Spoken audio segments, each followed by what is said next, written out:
हा नेता पुढचा मोठा चेहरा बनणार का? नमस्कार मित्रांनो, आपण आज चर्चा करणार आहोत राघव चड्ढा यांच्याबद्दल, जे आहेत आम आदमी पार्टीचे खासदार, तरुण नेते. त्यांनी खूप सारे असे प्रश्न लोकांचे आहेत जे नेहमीच्या व्यवहारामध्ये आपण बघतो, जगतो, पण आपण ते बोलू शकत नाही. फक्त आपण कुठे बोलायचं आपण ते ऑब्झर्व करतो, पण आपण कुठे बोलायचं आणि त्याचा न्याय कुठे मिळणार ह्या गोष्टी आपल्याला समजत नाही.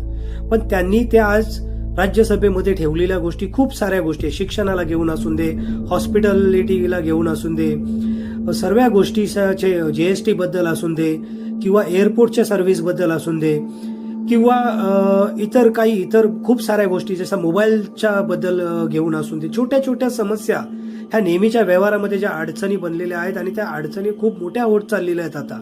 पण आपण इग्नोर करतो, जाऊ दे ना, एखाद्याने 2-3 रुपये आपल्याकडून घेतले तर काय कमी होणार आहे, किंवा मोबाईलचे 31 दिवस किंवा 30 दिवसाचा महिना असतो, पण मोबाईलमध्ये जर 28 दिले तर 2-3 दिवसांनी काय होणार आहे.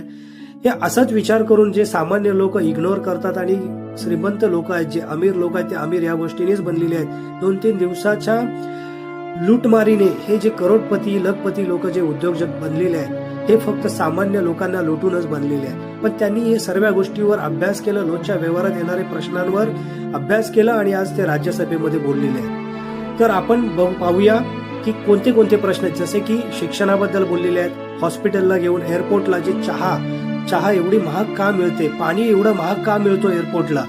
त्यानंतरला त्यांनी शिक्षणाच्या बद्दल आपल्या काय आहेत पुढच्या फ्युचर, या सर्व गोष्टी अशाच. मोबाईलचं सिम कार्ड जर आपण रिचार्ज करतो, आपला मोबाईल, सर्व गोष्टी आपल्यामुळे, हे लोक बंद का करतात.